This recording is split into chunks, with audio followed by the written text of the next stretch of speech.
made up my mind, not another day. You're on borrowed time, let me get away. Yeah, I'm running, yeah, I'm running. So love me or leave me, I'm standing alone. Can't shake a feeling that lives in my bones. Lie to me, tell me you wish that you could, but nothing you gave me is worth what you took. Cause baby, when I'm gone for good.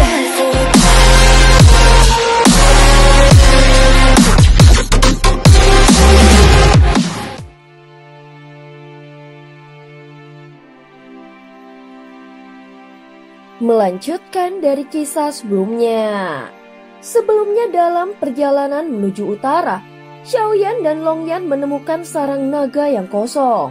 Namun mereka bertemu seekor naga betina yang mengungkapkan kabar mengejutkan tentang perang 3 ras terkuat yang sedang berkecambuk di wilayah utara benua Longyuan. Pertempuran di sana berlangsung dahsyat, seolah bumi hendak terbelah. Tubuh-tubuh raksasa saling menerjang di angkasa. Benturan keras bergema tak henti hingga membuat langit bergetar. Dari pusaran hitam yang menganga di langit, sosok Xiaoyan dan Longyan akhirnya muncul. Xiaoyan mengerutkan keningnya, dia menduga bahwa akan segera berhadapan dengan ras Jiaolong. Jika bukan karena Jiaolong terkenal berani dan pantang mundur, aku tidak akan merasa seantusias ini, ucap dalam hati Xiaoyan. Pada saat yang sama, kekuatan jiwanya menyapu langit menembus gumpalan awan yang tebal. Dia merasakan riak energi penghalang yang melindungi wilayah itu. Xiaoyan menatap ke arah awan gelap yang bergulung-gulung. Ada larangan di sana. Sepertinya kita harus masuk untuk melihat sendiri, ucap Xiaoyan. Dia melangkah maju. Begitu mendekat, aura mengerikan terus menyapu, menekan mereka berdua. Seketika puluhan naga raksasa keluar dari balik awan mengepung dengan sorot mata penuh ancaman. Seekor naga hitam besar di antara mereka mengeluarkan suara bergemuruh seperti guntur yang menggetarkan udara. Manusia dari luar, sebutkan tujuanmu. Jika tidak, enyahlah atau kami tidak akan bersikap ramah, ucap naga hitam. Meskipun sedikit mengerutkan kening, Xiaoyan tetap tenang. Dia tahu betul ras naga tidak pernah menaruh kepercayaan pada manusia. Tatapan tajam mereka memancarkan niat membunuh. Jelas mereka tidak ingin membuang waktu untuk berbicara. Xiaoyan menarik nafas lalu menatap tajam. Bagaimana keadaan ras naga sekarang? Lebih baik kita menjadi kawan daripada menambah musuh. Lagi pula, dengan kekuatanku kalian tidak akan mampu menghentikanku, ucap Xiaoyan. Begitu kata-kata itu keluar, aura menggetarkan dari avatar Yuan Shen-nya meledak keluar. Tekanan darah naga di sekitarnya bergetar, membuat beberapa naga langsung menajamkan tatapan dengan penuh kewaspadaan. Jika ras naga ingin bermusuhan, akan terlihat siapa yang mencari masalah dengan siapa. Namun jika kalian bijak, sampaikan pada rajamu, orang dari luar telah datang, ucap Xiaoyan. Seekor naga raksasa terbang dengan cepat. Wujudnya berubah menjadi bayangan hitam lalu menghilang menembus awan.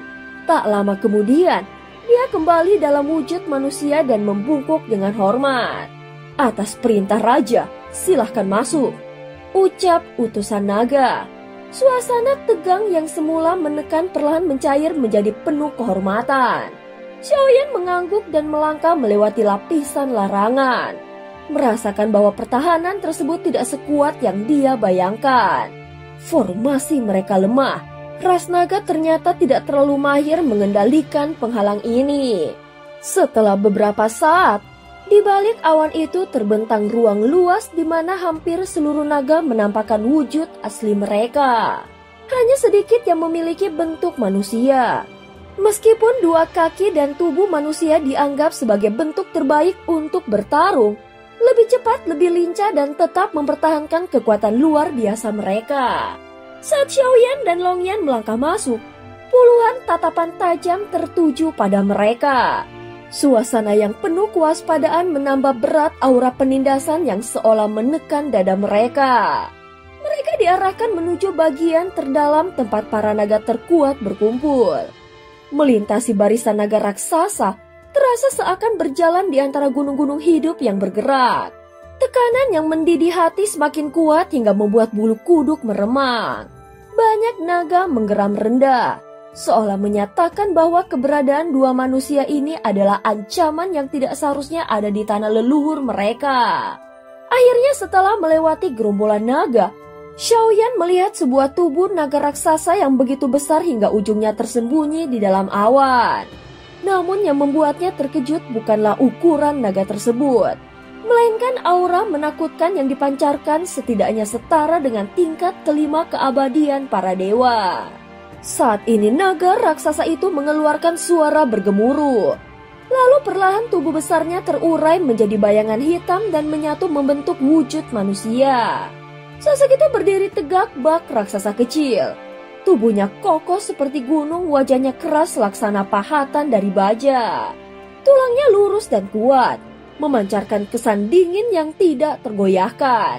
Kulitnya berkilau tambang keemasan seolah ditempa oleh matahari selama ribuan tahun. Tubuh fisik ini sudah mencapai tingkat dewa.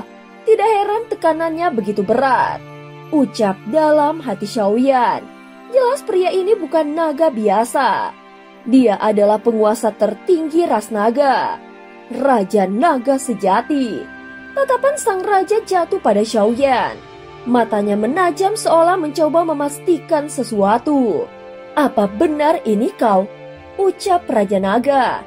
Xiaoyan mengangguk ringan namun tidak langsung menunjukkan bukti.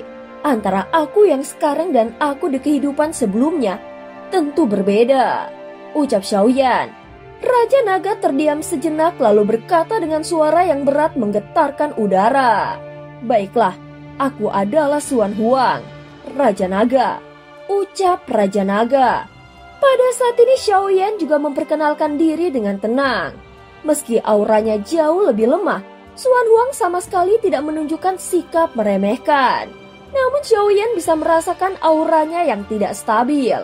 Tanda bahwa Raja Naga sedang terluka parah.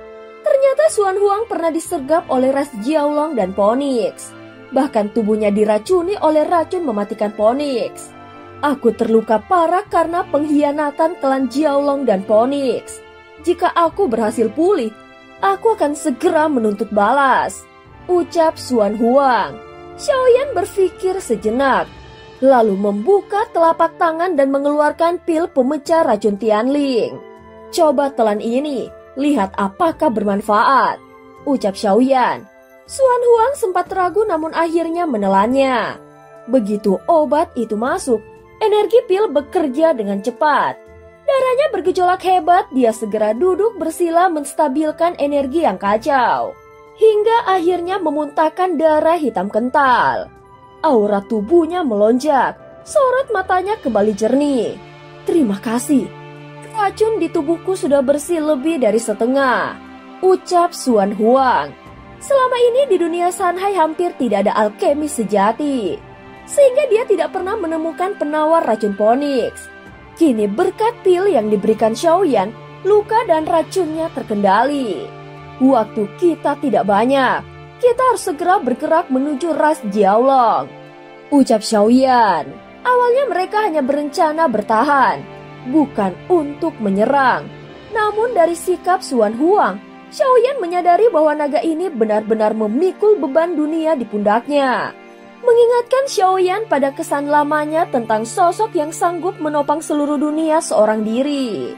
Sebelum berangkat, Xiaoyan kemudian bertanya, Saudara Xuan, mengapa saat aku mencoba menghubungimu sebelumnya tidak ada jawaban? Xuan Huang hanya terdiam sejenak kemudian menghela nafas. Sebelum kau benar-benar menunjukkan bukti identitasmu, aku tidak bisa sepenuhnya percaya. Ucap Xuan Huang dengan suara yang dalam. Dan cerita pun berakhir. Terima kasih udah dengerin Mihu dari awal sampai akhir ya. Sampai jumpa.